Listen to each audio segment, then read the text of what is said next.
One of the classic features of addiction is that there's a blunting of the brain's reward system, so that as the person becomes more and more addicted, they become less able to extract a natural sense of pleasure and healthy joy from everyday objects and events in their lives.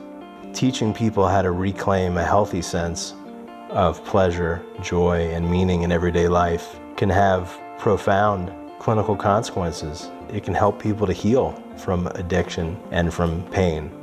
And so that's an untapped pathway that is worthy of more exploration. Welcome to Mind and Life. I'm Wendy Hasenkamp. My guest today is clinical researcher and psychotherapist Eric Garland. Eric has spent his career developing effective ways to use mindfulness and other contemplative approaches for problems like addiction, stress, and chronic pain. The intervention he's created is called Mindfulness-Oriented Recovery Enhancement, or MORE for short, and in our discussion, he unpacks the how and the why of its effectiveness and promotion of well-being. In our conversation, we talk about how early mystical experiences led Eric to a contemplative path. And from there, we get into his perspective on the power of meditation to heal us, particularly around the idea of self-transcendence and non-dual states of consciousness. Then Eric describes the features of his intervention and its application for addiction and chronic pain. We discuss how reappraisal can help in difficult situations, the important role of savoring and reconnecting with natural rewards, and how mindfulness can be used to deconstruct pain. We end the conversation going over the, I must say, pretty impressive results of a large clinical trial for the MORE program that shows just how effective it is and also how it might work. And Eric shares the biggest lesson he's learned so far. Eric has been a part of the Mind and Life community for over a decade, and we're so happy to have been able to fund his early research during the development of the MORE intervention. I think the scope of his work is an inspiring example of how research can translate into real-world applications that relieve suffering. And his intervention has already helped many thousands of people. So with that, I hope you enjoy this conversation. It's my pleasure to share with you Eric Garland. Well, Eric Garland, welcome, and thank you so much for being with us today. Thanks, Wendy. It's a pleasure to be with you. So you have done a lot of research and work in the clinical space, working with mindfulness in a number of different applications, particularly around addiction, and I'm really looking forward to digging into that with you. But first, I'd love to chat personally and hear how you got interested in contemplative practice originally. Good question. That's a long and winding tale. So, I think I always, even when I was a young kid, had a bent towards the mystical. I think the part to really focus on is in college when I got exposed to meditation for the first time by another college kid who introduced me to just basic hatha yoga and mindful breathing. So I began practicing meditation on my own as a personal spiritual practice. And at the time, I also was really interested in Indian and Chinese religion and philosophy. Actually, in addition to my psychology undergrad degree, I also got a minor in religious studies and in anthropology. And I've always also been interested in shamanism and native contemplative practices as well. Yeah. So it really began with my own personal interest, and that was inspired by mystical experiences that I had off and on in my life, and that really motivated me to pursue this. And so when I came out of undergrad, I originally wanted to actually get my PhD in comparative religion and philosophy of mind, but fate had a different intention for me. So I ended up actually getting into clinical work. This was when I got my degree in social work and started practicing as a clinical social worker, doing psychotherapy with people. I started integrating mindfulness and other contemplative practices into psychotherapy with my patients. Mm-hmm. And at the time, I didn't know that anybody else was really doing that. I was going to ask, was that just something that you personally, because of your own experience, started doing? Yeah, it was just something I wung it. I just sort of figured it out myself. And little did I know that MBSR was happening and MBCT was happening. That's mindfulness-based stress reduction and mindfulness-based cognitive therapy, 2 standardized programs. Yeah. Yeah, but this was, in the early 2000s. And so I guess it was out there. If you were in academia, you knew about it, but most people didn't know about it. Right, it was just beginning in those days, yeah. So I really cut my teeth on just weaving it into psychotherapy, into cognitive behavioral therapy. And also, I'm also certified in clinical hypnosis. And so, and actually, there's a funny story there, which is that I was always interested in meditation, but when I was training to be a psychotherapist, there was no meditation in psychotherapy that I knew about. So the closest thing to meditation that was sort of somewhat accepted practice in psychology and healthcare was hypnosis. And then when I decided I wanted to get my PhD and become a scientist, I first went to UNC Chapel Hill to study hypnosis. Oh, wow. And when I got to Chapel Hill and I was going to work with a pain researcher who was studying hypnosis for irritable bowel syndrome, he ended up telling me that he couldn't work with me because his grants had run out and he was in a scramble to find more funding. And I was really devastated because I had moved my family and had a little, newborn baby. And he said, "I'm sorry I can't help you, but would you be interested in studying mindfulness, doing research on mindfulness?" And I said, "What?" I said, "People study mindfulness?" And he said, "Yeah, I know somebody who has an NIH grant to study mindfulness as a treatment for irritable bowel syndrome. Would you be interested in doing that?" Wow. And I sure wanted to study mindfulness, and so there you go. It was total serendipity, and so I circled back to it, and that began my scientific career. Wow, that's amazing. I didn't know that. So you started then in incorporating mindfulness in that space, but you already had your social work experience at that time, where you were working on it yourself. Yeah. I'm curious, in the ways that you were just kind of testing it out with your own clients, is what you started developing similar at all to like the formalized MBSR or MBCT, as you're saying? Like, are there overlaps there of what you were doing just naturally? Well, what I was doing was developing more mindfulness-oriented recovery enhancement, which is what I went on to study. But certainly there were overlaps, and when I was getting my PhD and began this mindfulness research, I did take an MBSR course. And meanwhile, I was practicing at a private practice as a psychotherapist, and so I continued to develop my approach. And so that certainly had a strong influence on what I was doing. And then I stumbled upon Zindel Siegel's treatment manual, MBCT treatment manual, and then that, of course, had a huge shaping influence. Right. But neither of those traditions were the sort of genesis point, because I had already begun to develop this approach previous to that. Right. So before we get into your particular approach that you developed, I'm curious, as a social worker and, with your own experience with these practices, what made you think that it would be useful, and how did you see it initially start helping, assuming that it was helping your clients and your patients?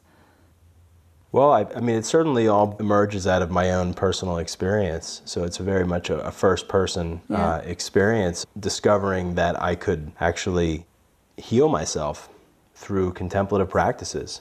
Initially, I think it was a discovery of sort of agency. I could have agency over my own mind, over my own experience, that I wasn't just sort of a captive at the whim to my emotions, but actually there was something I could do about it.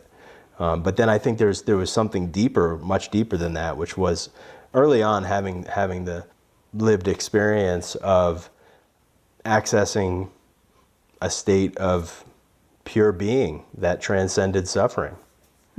Having an experience of that, and then recognizing that that is a potentiality really in any given moment, because that's the fundamental nature of existence. That's been a guiding principle that I brought to my clinical work, because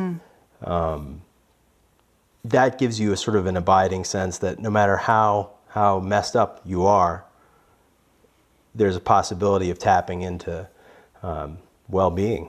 And so that actually ties back into my choice of going into social work rather than clinical psychology, which is I really railed against the psychiatric paradigm of believing that people had these fixed psychiatric diagnoses that were reflective of some sort of underlying permanent pathology in the brain or their genes. Right. And it didn't really fit with this philosophical kind of notion that the true nature of mind can transcend that. And so actually social work was more in line with my values because it was more of an empowerment kind of focused approach. So I brought all of that into my practice. And so having that personal experience also, and not just personal experience, but obviously shaped by the Buddhism and Hinduism and Taoism that I had read, really informed my clinical work. Yeah, that's interesting to hear you describe that. And I definitely want to come back around those states you were describing, those kind of transcendent states. I know you've been bringing your work in that direction to study self-transcendence. Yeah. So yeah, we'll come back to that. But I was wondering, in terms of the clinical setting and bringing these ideas in, how do you translate those to your clients who may not be, familiar or meditation practitioners? It just feels like these states aren't on demand necessarily, right? Yeah, they're not on demand. Yeah. Definitely not. Yeah, I mean, I think the way that I translated it was more of instilling hope in the possibility of change. Yeah. That no matter where you're at, you can transform yourself and transcend that. Yeah. But I think also imparting, what I tried to impart was the notion that reality was constructed. Mm-hmm. And so if you're in a reality of suffering, that there's a possibility of completely transforming that, because that is a constructed reality. Right. That's a reality that occurs within the space of consciousness. Right. And that is a big part of what mindfulness practices start to unfold when you start to investigate how your mind is operating and all these things. So Exactly. Yeah. So I mean, so concretely, I worked with everything under the sun, from depression, anxiety, PTSD, addiction, chronic pain, a whole host of psychosomatic conditions. Because I worked in an integrative medicine setting, so I was getting patients who had mental health and medical comorbidities and all combinations thereof. And yeah, I saw a lot of growth and a lot of healing, and a lot of people experiencing significant relief of emotional and physical pain from entering altered states of consciousness.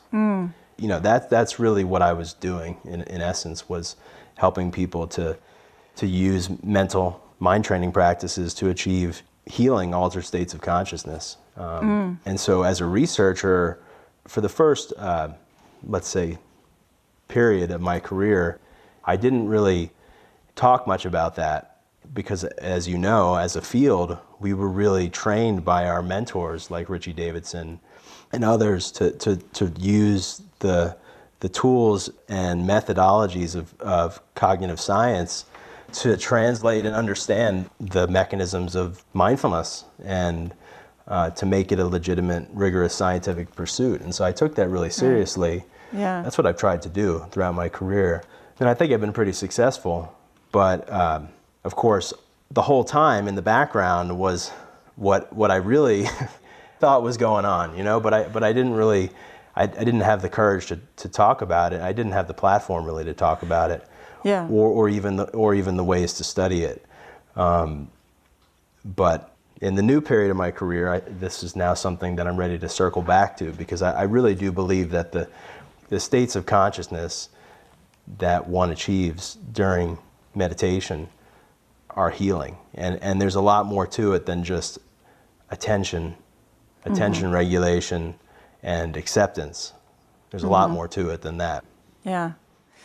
Great. Well, let's start with maybe with your MORE program, Mindfulness-Oriented Recovery Enhancement. Great. That's kind of the main program you've been developing and testing and working on.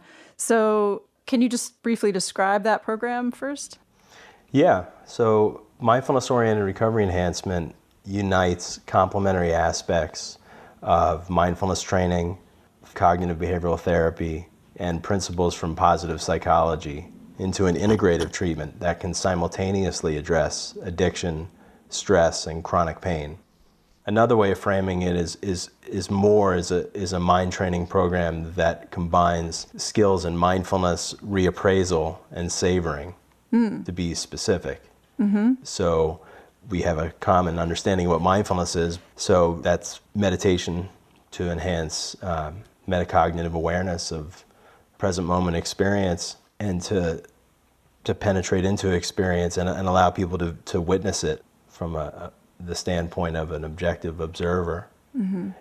Reappraisal is the process of reframing the meaning of adverse and stressful life events in such a way as to see those events as growth promoting or a source of meaning in life. And then the third family of techniques is called savoring. So that's mindfully focusing attention on what is pleasant, beautiful, and good in life, and then becoming aware of when positive emotions and pleasant sensations are arising in the mind and body, and then deeply appreciating and absorbing them. So those are sort of the three foundations of MORE, the families of techniques that are brought together. And then the fourth area is the one that I was alluding to that now we're directly investigating it more, which is the self-transcendence aspect, which isn't necessarily separate from the other three foundations of MORE, of mindfulness, reappraisal, and savoring, but actually I think is more of like an emergent kind of phenomenon that is produced by the interaction of those techniques.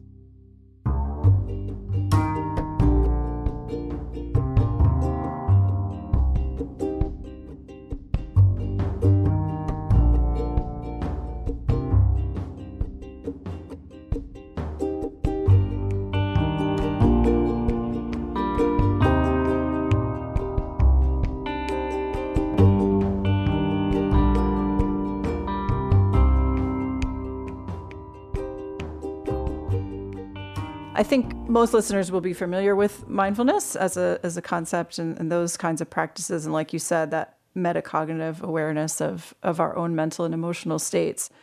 But this positive reappraisal you mentioned, can you give an example of how that might look for someone who's doing this practice? Yeah, so when a person is facing a stressor and they start to think negatively about it, and they start to get bogged down in ruminations and spinning in their wheels over and over again about what's so terrible and awful about their life, which of course that creates emotional anguish, which can drive craving for drugs and amplify chronic pain. One of the things we ask them to do is to stop and to, first of all, to become aware of the negative thought pattern. And then to actually, we integrate mindfulness into this technique. So we ask people to practice a few moments of mindful breathing as a way to sort of disrupt the negative automatic mental pattern and to loosen it up a little bit. But then where we go from this point is actually ask people to begin to actively contemplate and challenge the negative thoughts, just like out of cognitive behavioral therapy. So we ask them to contemplate, what's a more helpful way of thinking about this life situation? Is there an alternative perspective here? If you had a friend in this situation, what would you want them to believe about their life? If you had a teacher or guide or spiritual advisor, what would they want you to think about this experience? Or we just ask them directly, how can facing this experience teach you something as a person? How can it make you stronger? How can you grow from facing this experience? So that's one type of reappraisal that we use in MORE. Can you think of any examples with clients that have been particularly powerful in that way? Yeah. So for example, for someone who is feeling a lot of guilt and shame over ending a destructive relationship, and the person felt really guilty. She said, I'm abandoning him. I'm abandoning him he's a troubled, broken person and I'm abandoning him when he needs me. She was able to use this technique and come to the realization that actually she's not abandoning him, but she's actually, by ending the relationship, she's ending something that's toxic for both of them. And this is giving him an opportunity to learn what he needs to learn to become a better person. So actually she's doing right by him by doing this. So that's sort of mental transformation of taking a negative appraisal about a life situation and transforming it into a positive reappraisal, helping to promote growth and meaning. But then the other technique is savoring. And so a simple example of how that plays out is, I live in Utah, so I'm looking out the window at a beautiful snow-capped mountain. So when you're savoring, you're appreciating the beauty of the object, and you're appreciating all of your senses and noticing and really enjoying the richness of the experience. But then there's this kind of metacognitive, reflective aspect, which is at some moment you become aware of your own response to that experience. So how does it make the body feel? What kind of emotions are arising? And when you notice pleasant inner experience, then attention turns inward and you begin to savor the feeling in the body. So it's not just the object, but actually the experience that the object elicits. And I think that's one of the key pieces here. And then allowing yourself to become really absorbed in the positive emotions and pleasant body sensations. And how this savoring experience then can bridge to transcendence is actually when becoming aware of the object in that moment as the mind becomes quiet and the mind becomes fully focused on this pleasant experience. There's a sense of closeness or connection or intimacy with the thing that you're savoring that can actually deepen into a sense of oneness or interconnectedness with that thing. And in that moment of absorption into this experience, then the sense of self can relax and there's a sense of expansion. So we teach people to practice that and more. And the reason why we teach them that from a scientific perspective is that we know in addiction that one of the classic features of addiction is that there's a blunting of the brain's reward system. So that as the person becomes more and more addicted, they become less able to extract a sense of natural pleasure and healthy joy from everyday objects and events in their lives. The things that they used to find meaningful and pleasurable, they stop becoming so pleasurable as the drug sort of hijacks their brain and captures their attention. Yeah, I was going to ask is it understood why that happens, that blunting of the reward response? It's pretty well understood. I mean, it has to do with dopamine-mediated learning processes, dopamine and interactions with endogenous opioids, a learning process in the brain. And so really the sense of value is switching from natural rewards and reinforcers to valuation of the drug. So dopamine is also involved in pleasure and rewarding stimuli. So the drug tends to activate these systems as well, right? And so then the drug starts hijacking the dopamine systems and kind of takes over what a natural reward would be doing. Exactly. And so the notion then that I developed, my hypothesis, I call it the restructuring reward hypothesis, which is simply the reversal of that. So if we teach people how to become more sensitive to natural, healthy pleasure, that will decrease reactivity to drug-related cues and thereby reduce craving and addictive behavior. So it's a pretty simple hypothesis, but it actually is pretty profound, and I've been working for the past decade to collect data, and it looks like I'm right. That's awesome. What you were just saying about savoring and kind of experiencing those bodily sensations with appreciation and pleasure, which is so important for people who are struggling with addiction. I was reading back over your mindfulness to meaning theory paper, and in there something jumped out at me. I've been increasingly interested in the role of the body in all sorts of mind states and emotional states. And there's something in there about interoceptive recovery, I think is that the term. Yeah, could you explain that? I think that's really interesting. I think the notion is that when a person is really fixated in a negative mental state, to boil it down to layman's terms, they're lost in their head. And when you're lost in your head, when you're lost in thoughts and ruminations on memories and in default mode processing, then you're not feeling the body. And not only the body, the paper talks a lot about the interoceptive recovery and the lack of attention to interoceptive information, but it's a general withdrawal of attention from the outer world as well. You just your attention becomes captivated by the negative mental content. And so you lose touch with both the outer world and the inner world. But so in the moment of disrupting this process and turning it around, so that you're, through mindfulness, being able to recognize this is happening, and then to interrupt the process by returning attention to the body, which is, not only is it, quote, neutral in valence, I would argue that the body is positive in valence, because the sensation of the body is the sensation of being alive. And the sensation of being alive is better than the sensation of being dead, maybe. So, noticing that you're breathing in this moment, like, there's an inherent goodness to it, because it means at least you're alive, at least you're okay by that much. And so that's enough to create enough space to begin to introduce new appraisals of your life situation. Yeah. So I'm wondering, I know you've also done a lot of work with people who suffer from chronic pain. So what's been your experience there, bringing people into the body when the body may not be a source of pleasant feelings at all? Well, I have a lot to say about that. Yeah. But I guess what I'd say is that most of the research that I've done in the past 10 years has been focused on people with chronic pain who are prescribed opioids to alleviate their pain, and who are misusing their opioids or at risk for developing opioid use disorder, or who have full-blown opioid use disorder. And so people come to us for help with their pain.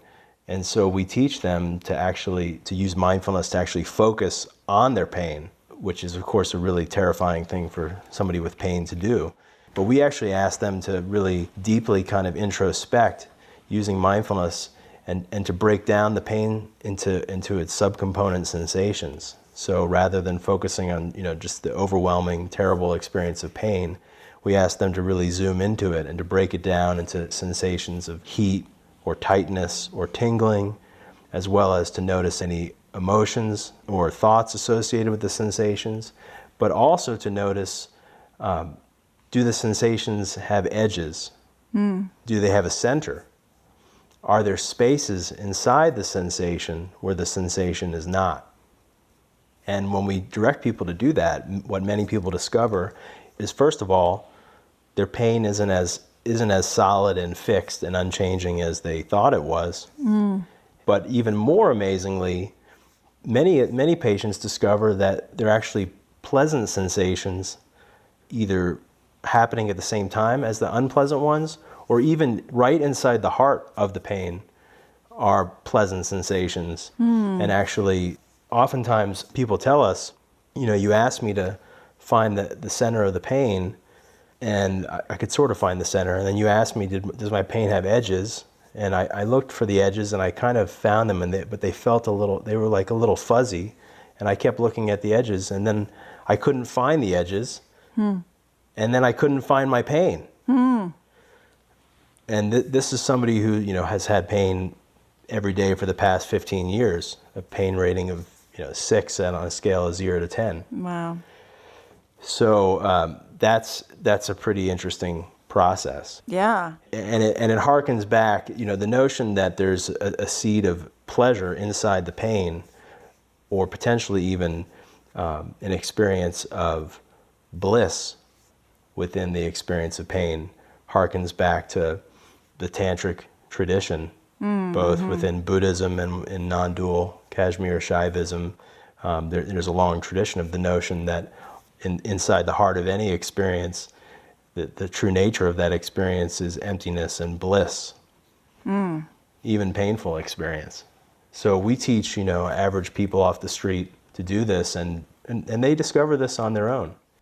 So I've been talking sort of lofty and in a clinically focused way, but from a data-focused way, what we found in several studies now, replicating this across a number of data sets, is that people following mental training practices like this through mindfulness-oriented recovery enhancement report being better able to experience their pain, not as pain, but rather as pure sensation. So they self-report this on the questionnaire, and that changes on this factor actually mediate the effect of more on relieving pain. So the better people are able at doing this, the greater pain relief they achieve. That's awesome. And it also sounds almost like, do you view it as a kind of reappraisal in the way that you were talking about before? Like you're reframing your experience in that way? It's definitely a form of reappraisal. It's not a very cognitive reappraisal, if you will, because it's a wordless reappraisal. Right. But it certainly is a shift in an appraisal.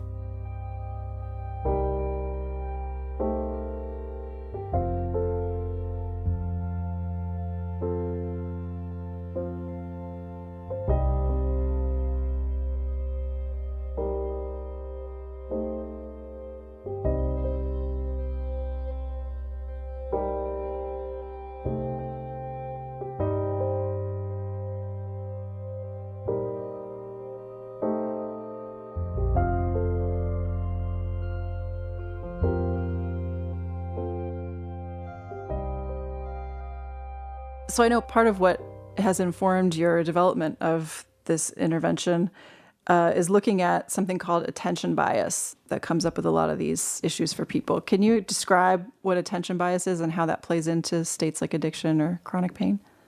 Absolutely.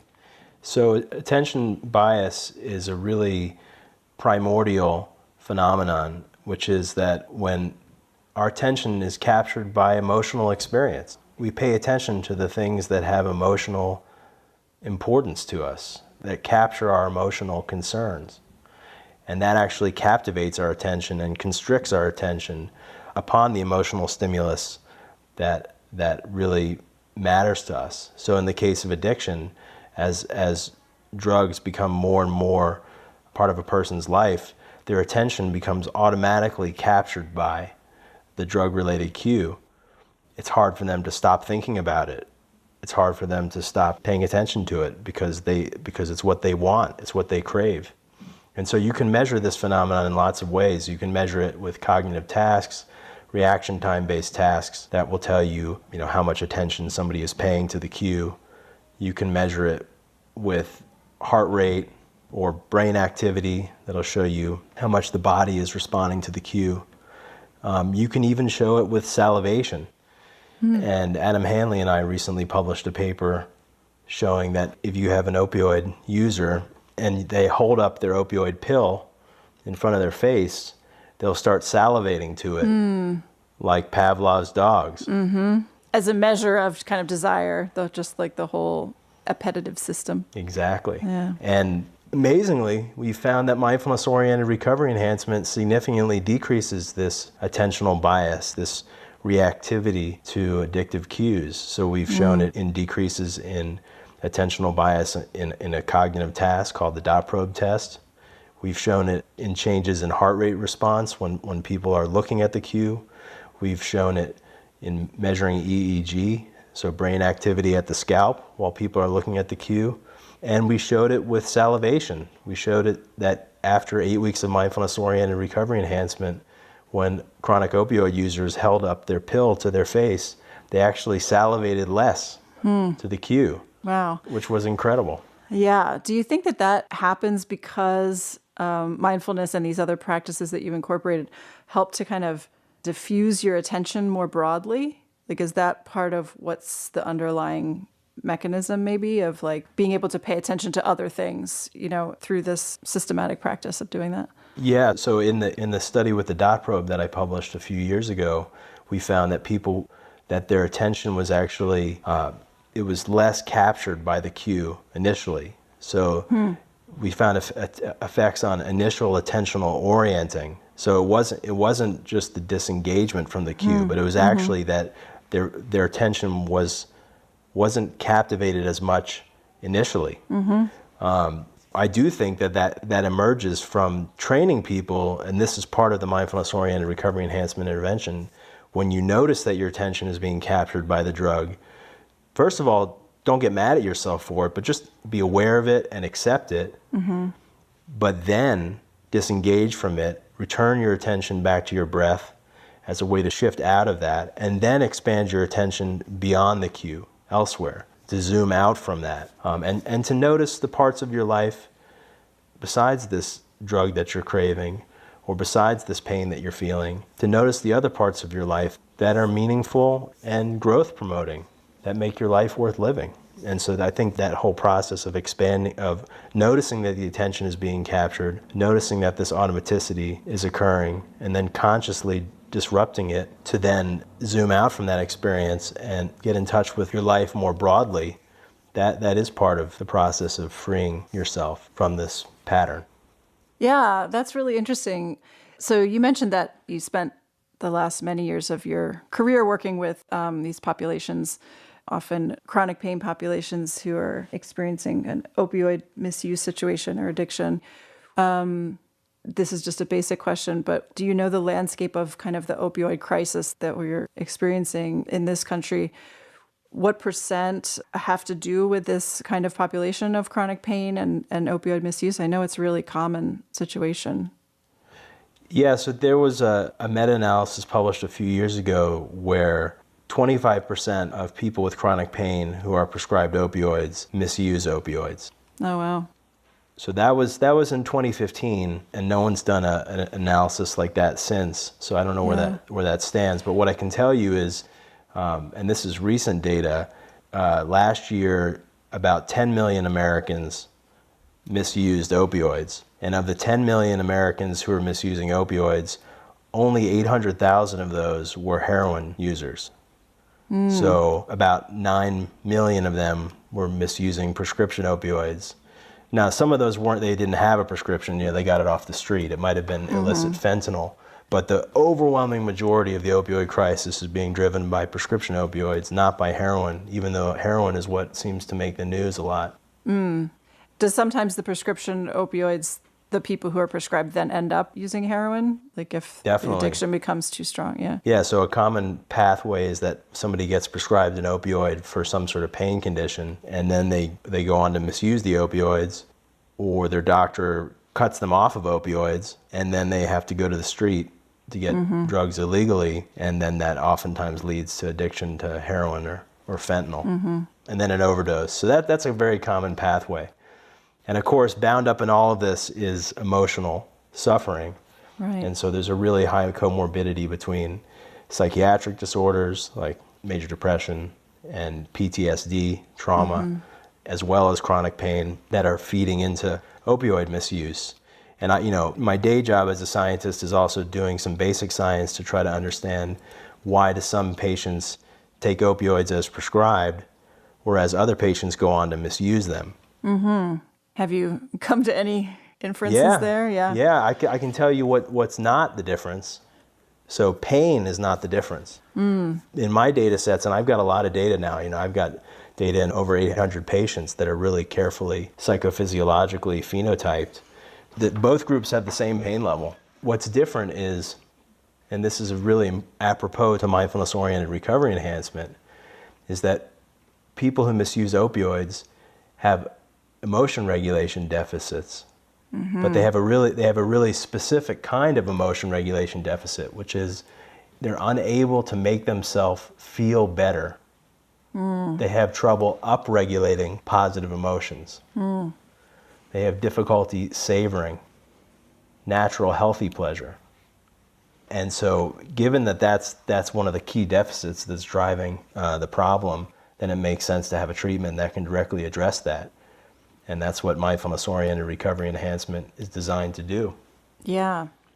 So I know you've just... Oh, go ahead. I was going to ask about your clinical trial, but... Yeah, I want to tell you that, but before I do, I'll tell you some psychophys findings. Yeah. Which is that we did a lot of work using various autonomic measures like heart rate variability and also EEG.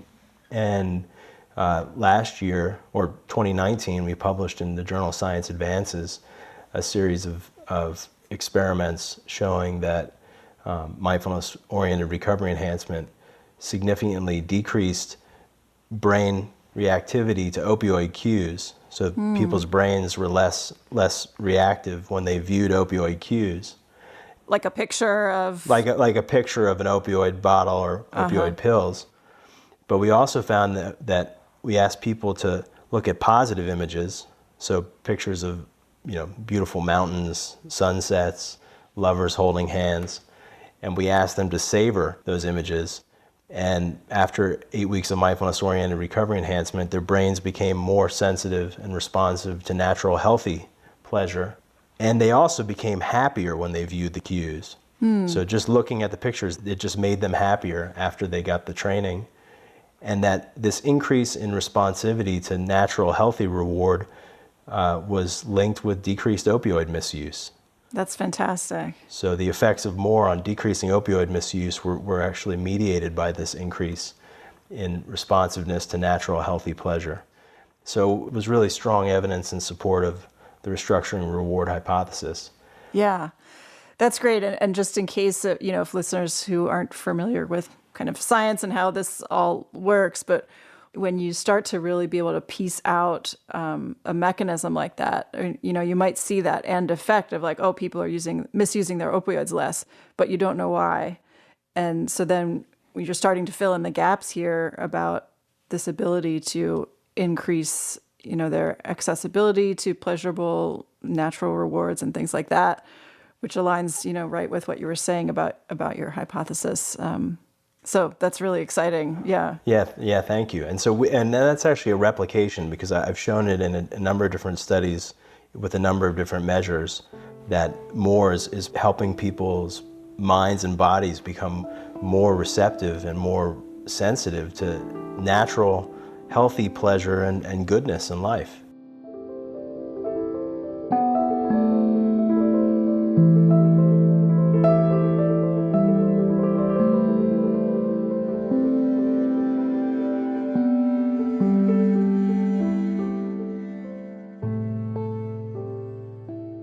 I know you've just finished a really big clinical trial of your intervention. Do you want to share about that? Yeah, I'd love to.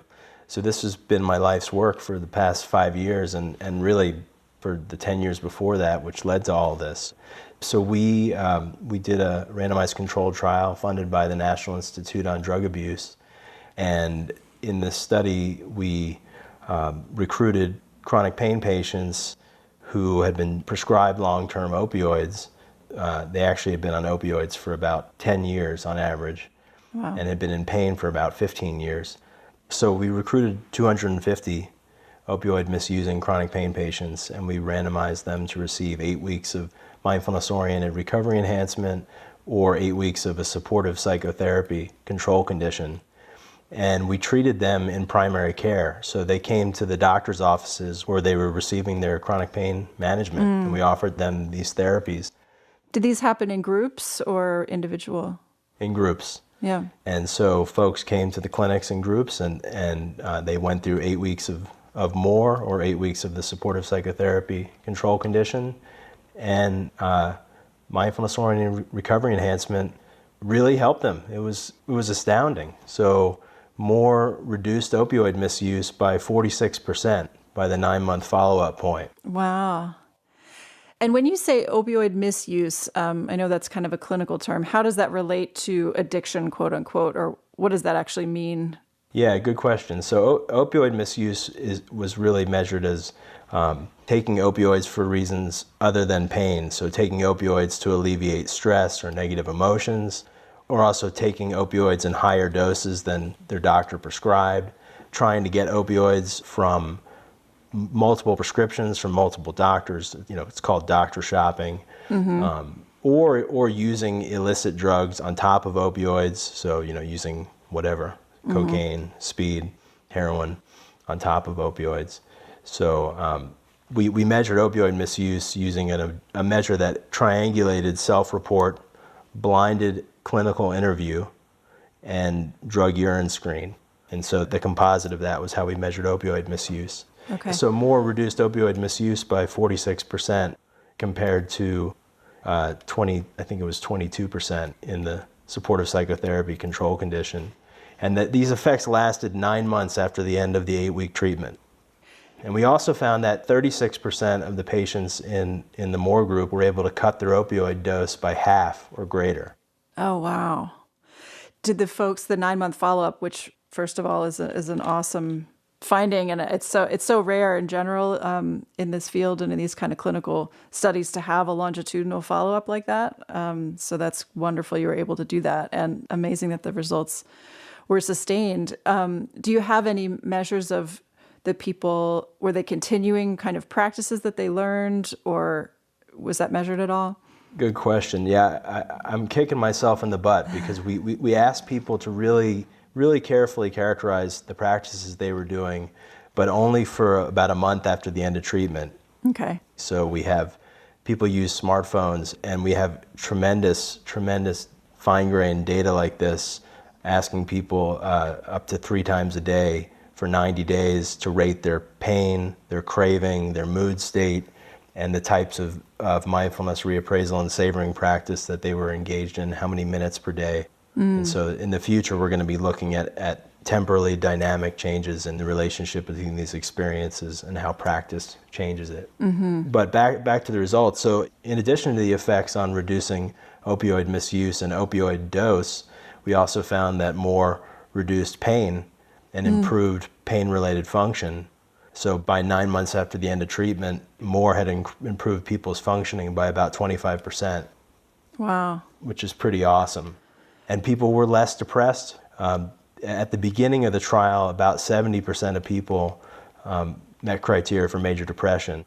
But by the end of the study, people in MORE, their level of depression was lower than the level for clinical depression, which was really pretty awesome. And one of the things that I love most, one of the findings that really makes me the most happy, is that people reported that they had significantly greater meaning in life after the therapy, and significantly greater positive affect at 9-month follow-up. So MORE just made them happier people in general. Yeah, that's fantastic. Another really amazing finding is that people reported that MORE significantly increased their tendency to experience self-transcendence. Yeah, that was going to be my next question. I know you've been really interested in this idea of self-transcendence. My understanding of this concept is, as the name implies, it's moving beyond our normal everyday sense of self, kind of an ego-driven, self-focused state, and gaining more appreciation and understanding of being part of a larger whole, things like that. Can you say more about how you've studied that in your work? Yeah, so we measured self-transcendence with a questionnaire that we developed and published a couple of years ago, called the Non-Dual Awareness Dimensional Assessment, the NADA, which we think is pretty funny, actually. Yeah. I spoke with Adam Hanley, who I know you've worked with a bunch on this. So exactly. Yeah, I think there's a previous podcast episode about some of this. Yeah. Yeah. So MORE significantly increased self-transcendence, which was we operationalized as experiences of the sense of self fading away and dissolving, or the sense of self experiencing a oneness or a unity with all things, as well as the feelings of love or affective bliss and energy in the body that often arise with these experiences of self-transcendence. And so MORE significantly increased these experiences, and that continued to grow for the 9 months afterward. But we have some data that is not yet published showing that MORE also increased frontal midline theta EEG activity during meditation. EEG, just for our listeners, is an electrical measure from the scalp of brain activity, kind of on the superficial outer layers of the brain. Yeah, exactly. And that increase in frontal midline theta was significantly correlated with increases in self-transcendence. So people who experienced the greatest self-transcendence experienced the largest changes in frontal midline theta, and that was all, that actually mediated the effect of MORE on reducing opioid misuse. Oh, wow. Is there, I'm a little rusty on my EEG, and I'm sure a lot of listeners won't know the different kind of waveforms and stuff, but theta, is that a slower wave? And is that related to anything that we would be used to experiencing in daily life? Yeah, so theta is a slower wave, and it's associated with becoming absorbed in any sort of task that requires cognitive control. Not when you're kind of working really hard at it, but when you really become absorbed into that moment. Kind of like the state of flow. Kind of like, I guess, like the state of flow, yeah. So it's considered, I think, a marker of cognitive control, and also it's involved in sort of greater synchrony across the brain.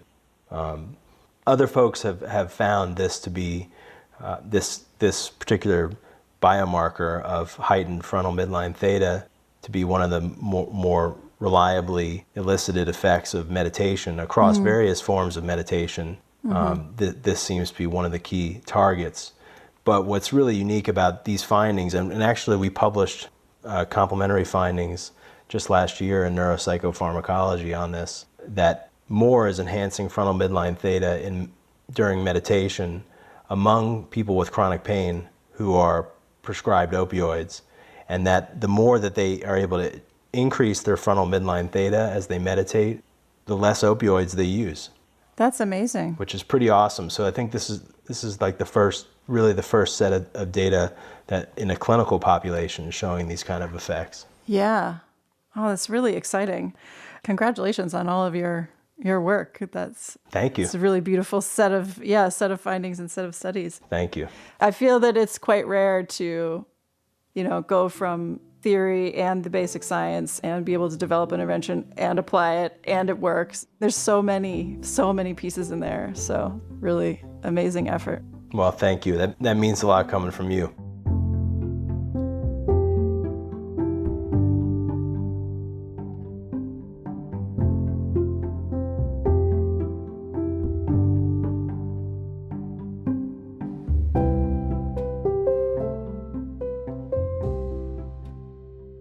So I know you've been thinking about, obviously with such great results, you've been thinking about how you can expand this program more and make it more accessible. Are people able to find this if they're interested in it, or how's that effort going?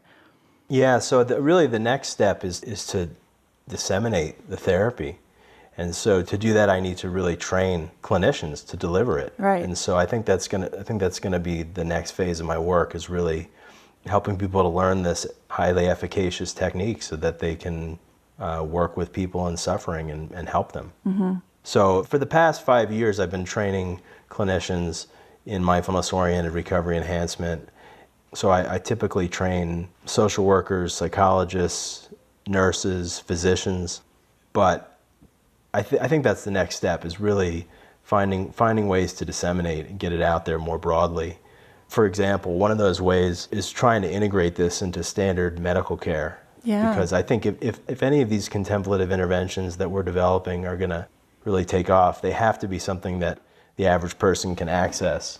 Right. They're not somebody who has to pay a bunch of money to go on a meditation retreat in the Himalayas or something. They have to be able to get this in the doctor's office. They have to be able to get it in their community mental health center. Right. So I'm pretty excited. There's a healthcare organization in the Midwest called Essentia Health, and they've begun to start implementing more. Their doctors are actually going to be delivering it as a physician group visit. So they've started doing it already to their patients, and that's as an insurance reimbursable service. Wow. So that's really, really exciting. That's really exciting. So I think the next step for this line of work is to try to get it out to the people. I've always tried to be really careful into not overselling things, and I was trained to be a circumspect scientist and to not make claims that the data didn't support. So it's only very recently, with the completion of this trial, that I'll go around saying more works. But I'll say it now. More works. It definitely works. Yeah. So it's time to get it out to folks, and I feel really good about that. That's great. That's so exciting. I know we're coming up on our time, so I just want to wrap with one last question of if you if you could think of just kind of one succinct takeaway for folks that, something that you've learned from your work or your path, what would that be? I mean, I think I just want to underscore the restructuring reward idea. I mean, I think my biggest contribution to science is the notion that one of the key paths to healing is to teach people how to reclaim a sense of healthy pleasure, joy, and meaning from everyday life. And that's been overlooked in the mindfulness field for a variety of historical reasons, relating to various takes on Buddhism that have influenced the field, the modern mindfulness research field. But setting all that aside, just following the data, what the data has taught me is that teaching people how to reclaim a healthy sense of pleasure, joy, and meaning in everyday life can have profound clinical consequences. It can really, it can help people to heal from addiction and from pain.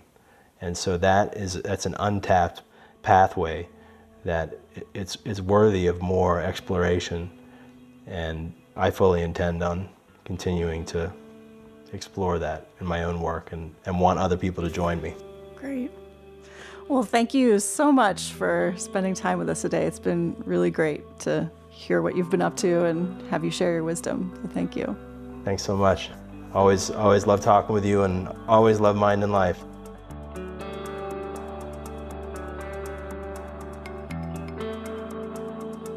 This episode was edited and produced by me and Phil Walker. Music on the show is from Blue Dot Sessions and Universal. Show notes and resources for this and other episodes can be found at podcast.mindandlife.org. If you enjoyed this episode, please rate and review us on iTunes and share it with a friend. If something in this conversation sparked insight for you, we'd love to know about it. You can send an email or voice memo to podcast@mindandlife.org. Mind and Life is a production of the Mind and Life Institute. Visit us at mindandlife.org, where you can learn more about how we bridge science and contemplative wisdom to foster insight and inspire action towards flourishing. There you can also support our work, including this podcast.